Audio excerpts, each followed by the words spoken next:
सिंधुदुर्ग जिल्ह्यातील विजयदुर्ग या गावी विजयदुर्ग हा किल्ला आहे आणि हा समुद्राच्या काठाला असून याला तिन्ही बाजूनी पाणी आहे आणि एका बाजूनी जमीन आहे। तर हा किल्ला देखील शिवाजी महाराजांच्या काळातील असून हा किल्ला पाहण्यासाठी आम्ही गेलो होतो।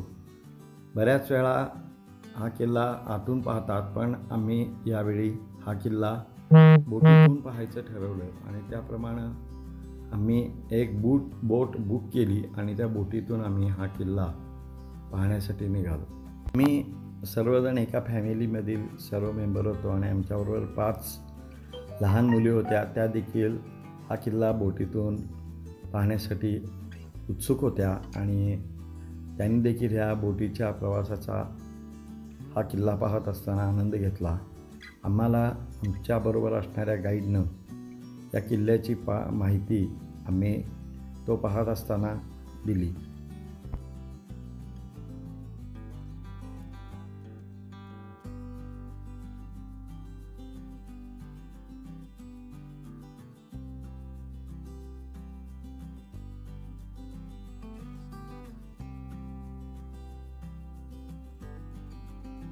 ते 1200 या कालावधी शिलार संस्थाचे राजा भोजने बांधला।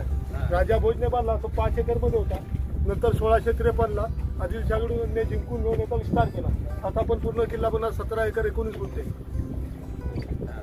तिला 820 वर्ष झाली किल्ल्याला। ही जी खाडी आहे याला वाघोटनची खाडी म्हणतात। खारेपडण गाव आहे तिथून गेले 40 किलोमीटर आतपर्यंत। एका खाडीमुळे 2 जिल्हे शिडं म्हणजे आपल्या सायनं चालायच्या मोठ्या बोटी होत्या, त्याच्यावर आक्रमण करायला इथून का आक्रमण करू शकत नाही, कारण हा समुद्र स्टार्ट झाला इथे। ते जेव्हा खाडीत जाणार तेव्हा आक्रमण करणार। तुम्हाला तोफांचे मारे इथे किरकोळ दिसतात, खाडीजवळ जास्त दिसतात, कारण ती ते बोटी खाडीजवळ जाणार तेव्हा आक्रमण करणार। ही खाडी आणि हा समुद्र अरबी समुद्र ते जेव्हा तिकडे जाणार तेव्हा आक्रमण करणार। ते बोटी धडकायच्या तिथपर्यंत आपण अलर्ट व्हायचो।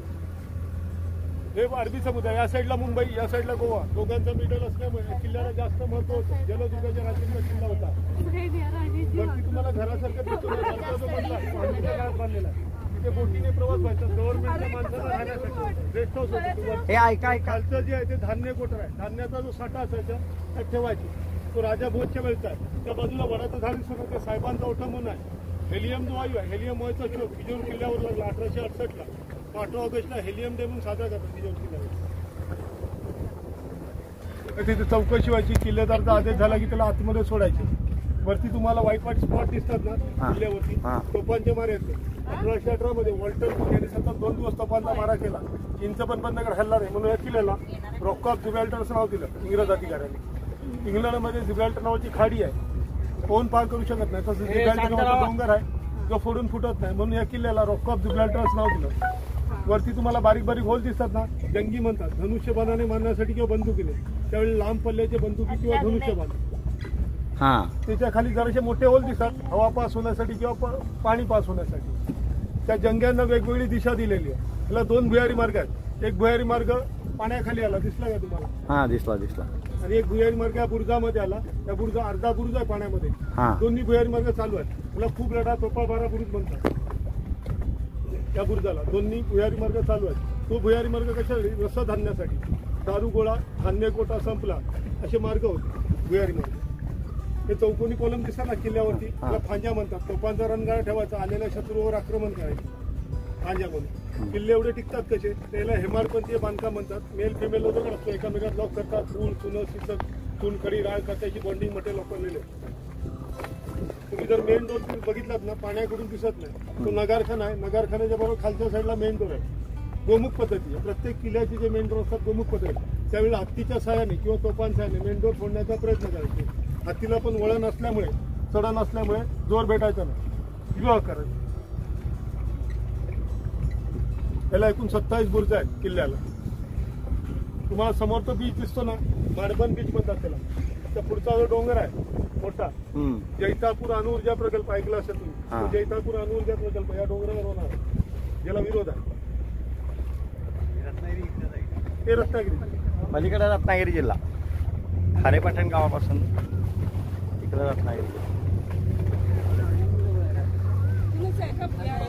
नाही हे बघा, तो भुयारी मार्ग भुयार दिसतंय बघा, ते आत्मा बाहेर आलेला आणि या बुरुजामध्ये आले आणि मेन डोर जो आहे तो युवा आकाराचा असा आतमध्ये पाण्याकडून दिसत नाही.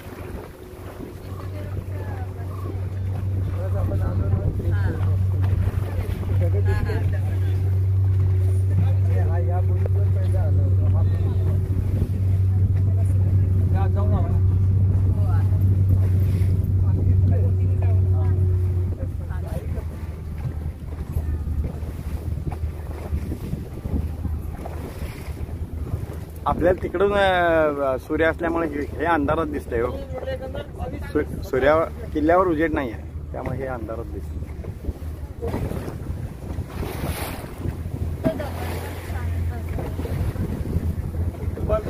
भारी वाटते की नाही?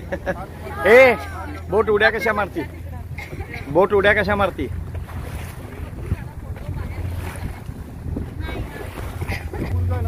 समोर भिंत आहे 40 मीटर लांबी 10 मीटर रुंदी पाण्याखाली.